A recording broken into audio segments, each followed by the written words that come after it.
What's up, guys? It's your man, Donovan Sharp, and welcome to this edition of Sharp Shorts. I guess I'm going to be bringing that back, more or less. Thank you, guys. Shout out to everyone who is watching. If you guys like this kind of content, make sure you guys hit that like button. That is the most important metric in terms of the YouTube algorithm. That is the most important. That is the most important metric that YouTube uses. So I thank you to hit that.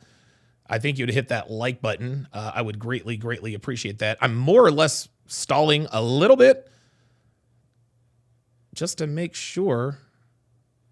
Oh, there we go. Okay, Jared Atkins is in the house. Shout out to you, Jared Atkins. Good to see you guys in here. Okay, well, it shows that I'm streaming, but I can't really see it, but I'm just going to go ahead and do it anyway, so I'm all right. So Stephen A. Smith and Molly Qerim, you guys know that they are co-hosts of First Take. And, of course, you guys listen, man. I watch First Take every morning. I've watched it every morning for a while. Love Stephen A. Smith. Molly Qerim is actually good at her job for the most part. But every once in a while, and this seems to be happening much more frequently than it used to. Molly Qerim being just outright disrespectful to Stephen A. Smith. Now, it is tongue-in-cheek a lot of times. A lot of times they like to go back and forth. Molly Qerim actually has the same kind of dynamic with Shannon Sharp. They'll kind of go back and forth, and they're kind of joking around. They're kind of tongue-in-cheek with it.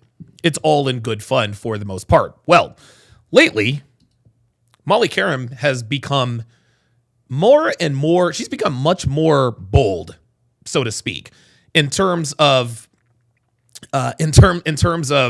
her interactions with Stephen A. Smith. And I apologize that I'm kind of stuttering here.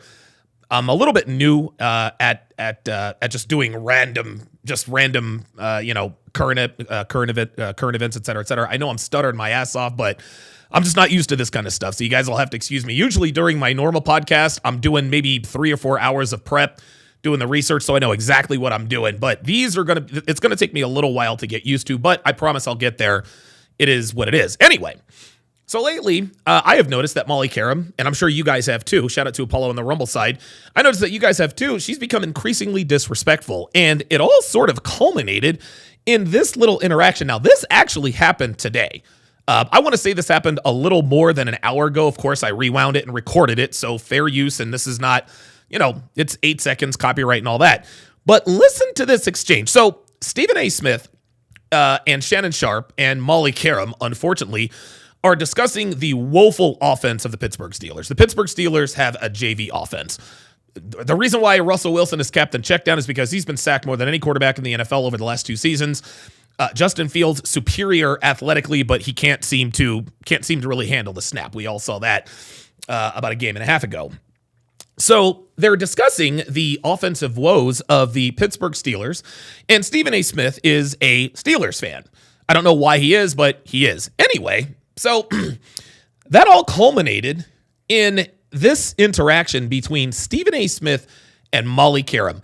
I want you to take a look and listen and watch the body language of Molly Qerim. Take a look. It's a new offensive coordinator. Calm down. Hold on. It's a new offensive coordinator. Calm down. Let me rewind that a little bit. And not only that, look how she points at him. It's a new offensive coordinator. Calm down. This is a woman telling a man it's a new offensive coordinator. Calm down. Now, Stephen A. Smith, every once in a while, he will clap back, but he'll do it sort of jokingly, right? And again, male instinct knows what disrespect sounds like and knows what disrespect looks like. Listen to Stephen A.'s immediate reaction. Oh, hold on. That is very disrespectful, Molly. See? There it is. That is very disrespectful, Molly. Watch this interaction again. Watch. Calm down. Well, hold on. That is very disrespectful, Molly. And so Stephen A. responds the way he normally responds. Tongue in cheek. You can tell this pissed off Stephen A. You can tell this pissed him off. Clearly he was pissed off. This is just his masculine instinct just kicking in. Stephen A knows that what Molly Qerim did just then is disrespectful. That's why he actually said, "That's very disrespectful, Molly." And so I think this is a microcosm of everything that's been going on at ESPN. For this woman to talk to this man like this, it's a new offensive coordinator. Calm down. this woman told this grown-ass man on his own show, calm down. And the interesting thing is you guys remember, and of course you guys know that I do reactions to all kinds of videos. Lately, the No Fugazi podcast. We all saw the black woman, the stripper, whatever, getting all out of pocket, getting all in his face, putting his hands on him, et cetera, et cetera. Well, the reason why she was so bold as to do that is because she knows that if Cooley responds physically, he's going to jail for at least 72 hours, probably more, right? That woman knew that she couldn't put her hands on, that woman knew that man could not put his hands on her to do what was necessary to remove her from the premises. She knows this. Women know this. Women live in this protective bubble. American Western women live in this protective bubble where they can do and say anything to a man and not have to worry about the repercussions. Now, every once in a while, one of these women will F around and find out. And those are highly entertaining videos, to be sure. Please believe. Well, Molly Qerim and, of course, Joy Taylor over at FS1, they act in the same way. This woman, Molly Qerim, is essentially the girl from the No Fugazi podcast, and Stephen A. Smith is Cooley. This woman sitting in front of him on national live TV telling him to calm down. Not only that, the reaction is not commiserate with the statement. Look at this one more time. Listen to this. It's a new offensive coordinator. Calm down. So, the way Molly Qerim just said it, calm down. She said it with an attitude. She has her hands out, and Molly Qerim is deadly serious. But look at Stephen A's reaction. Hold on. That is very disrespectful, Molly. That is very disrespectful, Molly. Do you see how he kind of takes the edge off of it? He has to be half kidding, because if he reacts the way he wants to, then Stephen A is out of a job. And Molly Qerim knows this. This is why she's becoming increasingly disrespectful. Like I said before, this is exactly to the letter. Just like a woman getting in a man's face, putting her hands on him, talking all kinds of crazy. Remember the one chick on Fresh and Fit actually called Myron's mother a B word. She said, "Your mama's a B word." Are you kidding me with this? Now, thankfully, she got out of pocket, and Icy and Melissa ended up beating her ass anyway and taking out her weave. So justice was served to a degree. But for that woman to call Myron's mom the B word and get away with it, that's absolutely crazy to me. The reason why she was so bold as to tell Myron, "Your mother's a B," is because she knows that if Myron responds in kind, Myron goes to jail. The out-of-pocket stripper knew that if Cooley had responded in kind, Cooley would be in jail. Well, Molly Qerim knows that if Stephen A responds in kind, not even physically, Stephen A is likely out of a job. You guys also remember, in the midst of this whole Ime Udoka scandal, where the world found out that Ime Udoka was smashing an executive's wife or whatever the case may be. This was a big story. I will never forget. You guys probably remember this. I should have had this clip up. You guys should probably look it up on YouTube. Okay? Probably look it up on YouTube. Malika Andrews calls up Stephen A. Smith on his show and says, "Let's not blame this on the woman, Stephen A. Stop it." Now, Stephen A. checked her ass on that. He absolutely checked her ass on that. Now, that absolutely pissed him off. So much so that he actually checked her on the air. Whoa. Who the F do you... Now, he didn't say that, but he said in so many words, who the bleep do you think you're talking to? This is my show. You're not about to call up in here, 25, 26 years old, a boomer take, too big for your britches. You're going to call into my show and tell me to stop it? Oh, no. They probably squashed it. They probably squashed it off of the air. The point is that Malika Andrews, who is she is not even close to being as tenured as long as Stephen A. Smith, had the gall to call him up and say, let's not blame this on women or whatever she said. Stop it. It is incredible. It is incredible. Gentlemen, this is what happens when you let women into the conversation. Because now, listen, Stephen A. Smith is the biggest star at ESPN. First Take is the highest rated show that they've had for, 10, 12 years running, right? Obviously, Stephen A. Smith runs things. But now that we've let Molly Qerim in, she's starting to get more out of it. And of course, Kimberly A. Martin. Kimberly A. Martin is incredibly condescending. When she calls Dan Orlovsky, she calls him Daniel. She calls Stephen A. She just calls him. I mean, these women are, and again, it's funny the way they do it. They do it in such a way that makes it look like they're joking, and clearly they're not. Clearly they're not. Kimberly Martin is looking at Dan Orlovsky like, Daniel, that's not the way you read defenses. And I'm like, wait a minute. Dan Orlovsky played quarterback in the NFL. Yes, he is the member of a very infamous club, one of two players who ran out of the back of the end zone, the other being Jimmy Garoppolo, right? But Kimberly A. Martin is, even with Damian Woody, she will clap back and she will condescend in such a way that just makes you say, how in the world are they getting away with this? Well, it's because they are in this bubble. Women are allowed to say and do whatever it is they want to say and do around men and not have to worry about the consequences. It is absolutely crazy to me. It's absolutely crazy to me that this is still happening. Let me read some of your chats. Ken Rose, hang on a second. Ken Rose with the $2 super chat, or I'm sorry, the $2 Rumble rant. I appreciate that very, very, very, very much. Apollo on the Rumble site says, man, it is looking bad for my Steelers. Oh my God. Yeah. Listen, the Pittsburgh Steelers, they got all four of the AFC North teams got into the playoffs. That's not going to happen this year. The Pittsburgh Steelers offensive line, it's like Swiss cheese, man. They're going to have to, honestly, the Steelers, they're going to have to win games this season on the back of that defense. They're going to have to win games this year on the back of that defense because you are dealing, oh my goodness, it is all bad in Pittsburgh, man. Like, and again, I say this a lot. Love Mike Tomlin, future Hall of Famer, Super Bowl winner, never had a losing season, but defensive coaches are becoming an endangered species. They really, really are. All of the best teams have offensive coaches. The San Francisco 49ers, they're perennial contenders. Kyle Shanahan, offensive coach. Nick Sirianni, for better or worse, he came into the league, offensive head coach. Sean McVay, down there in LA, offensive head coach. Now, we do have exceptions to the rule. DeMeco Ryans DeMeco Ryans was the defensive coordinator for the San Francisco 49ers when they had the best defense in the league. He got the job in Houston. He did the right thing and hired a good offensive coordinator. He just worries about the defense. He lets them take care of the offense. DeMeco Ryans he's young enough, I guess, and present enough to hire who he needs to hire. The point is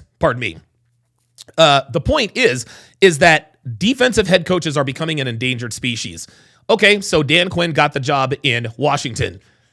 This is what his second or third head coaching job. This is his last chance, man.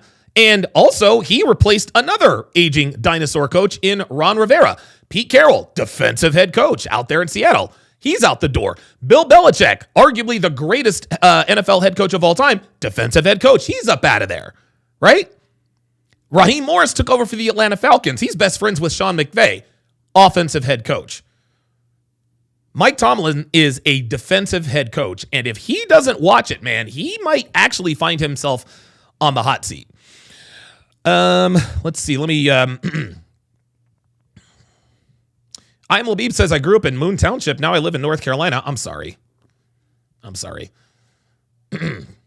Yes, and Dan Orlovsky was on an 0-16 team. Yes, I remember the 0-16 Lions. Black Lemur 2009 says Molly ruined First Take. I wouldn't necessarily go that far yet. I wouldn't say that Molly has ruined First Take. I will say at this point that Molly Qerim is ruining First Take. Listen, man, Molly Qerim is paid to sit there, look pretty, and direct the show. But all of a sudden now, she's getting all of this positive. Listen, sweetheart, Molly Qerim, here's what we think. Here's what we think about your takes. We don't care. Thank you, Stephen A. We don't care about your takes. We don't. Okay, you're a Giants fan. You're a good-looking woman. You're a Giants fan. Sit there, close your mouth, and direct the show. Nobody gives a shit. Nobody gives a shit about your opinions. These women on these sports podcasts, they think the guys watching care about your opinions. We don't care. We don't care about Kimberly A. Martin's opinions. We don't care about Monica McNutt's opinions. We don't care about, oh my God, we definitely don't give a damn about Mina Kimes' opinion. Dude, Mina Kimes is as dumb as a $2 bill. Like, what the hell is she even doing on the show? Nope. Molly Qerim thinks that because she's there that we must also want to listen to her opinion. No, Tell her, Stephen A. We don't care. We don't care. Jared Atkinson says Molly is pretty unbearable at times. Yes, and she's a woman, and she's always she always interrupts. Like when Stephen A. and Shannon are going back and forth, she feels the need to interject while everybody. It's bad. Black Lamer 2009 says she's unbearable all the time. All right, well, I guess we'll agree to disagree. She's pretty. I don't know, man. She might be. Listen, she is unbearable. Listen, I can't argue with the fact that she's unbearable all the time. Like it's getting pretty crazy. It's getting pretty crazy. T-Law says trying to stay professional. Attention spam says rumor has it that he is clapping her. Bro, that's old news. Like, dude, Molly's been smashing. Dude, Stephen A's been smashing Molly, bro. Yeah, he's been smashing her for a while. We already knew what it was that. Lou Alberto says he clapping shouty though. Yeah, we got it. Phoenix Light Games with the $10 super chat says this is the unfortunate risk of allowing women into men's spaces. They know they are protected and will take advantage of that. Deplorable behavior, Molly L. Vaughn says, duh bears. Jared Atkinson said the original host of First Take was the best, and I don't even know who that was. Molten Mage Gaming says that's true. Brandon Staley had an offensive juggernaut with the Chargers and still found a way to go 5-12. Yes, Brandon Staley, defensive head coach. Guys, I'm telling you, you should really, really root for your team to hire offensive-minded head coaches. Okay, go out and hire offensive-minded head coaches. If you're because offensive-minded head coaches, they have a better idea in terms of how offenses run. We are seeing offensive ineptitude in Pittsburgh, man. It's in like I'm telling you, the Steelers looked terrible, and they're playing against 2s and 3s. They're not even playing. They're not even really playing against starters. Apollo on the Rumble site says, I know Skip Bayless is out the door at FS1. I like how Undisputed no longer had a female host on the show. I hope First Take follows suit. Here's another observation. You guys all know I love Colin Cowherd the Herd. I'm actually watching him right now. And I've talked about this before. When Colin Cowherd first moved over to FS1, because I covered that exit because of what he said about Dominican people and Jose Bautista and all that, actually wrote an article about it on Return of Kings. It dropped on July 25th of 2015. God damn, my memory is unbelievable. Anyway, so Colin comes over to FS1 and he has a co-host for the first time, Christine Leahy. Beautiful blonde girl. She was out of pocket from day one. She thought that she was there to give her opinion, right? She was an abject dumpster fire. She had a dust up with LeVar Ball. It was just ridiculous. So finally, they replaced her with Joy Taylor. Christine Leahy had another show on FS1, which lasted for about 15 minutes. She's out the door. I don't even know what the hell she's up to. Who cares? Doesn't even matter. So then they replaced her with Joy Taylor. Now, in the beginning, Joy was the perfect co-host. She was paid to look good, report the facts, give the herd line news, blah, blah, blah, blah, blah. There was a little bit of back and forth in terms of maybe, every once in a while, Joy Taylor would give a little bit of her opinion, but all she really was there to do was just report the facts and have, friendly banter with Colin Cowherd. No problem. But as time went on, Joy Taylor became increasingly opinionated. And before long, it got to where it got to the point to where she was so out of pocket all the time. The fans said, hey, we don't get Joy off the show. Of course, Colin being hard-headed. No, I'm gonna leave her on the show and da-da-da. Okay, well, guess what happened? Ratings tanked. They fucking tanked. So what did they do? They moved Joy Taylor over. Over to Speak, where she is. Oh my God, she is insufferable over there. I don't know how Acho and Shady even deal with her. She is.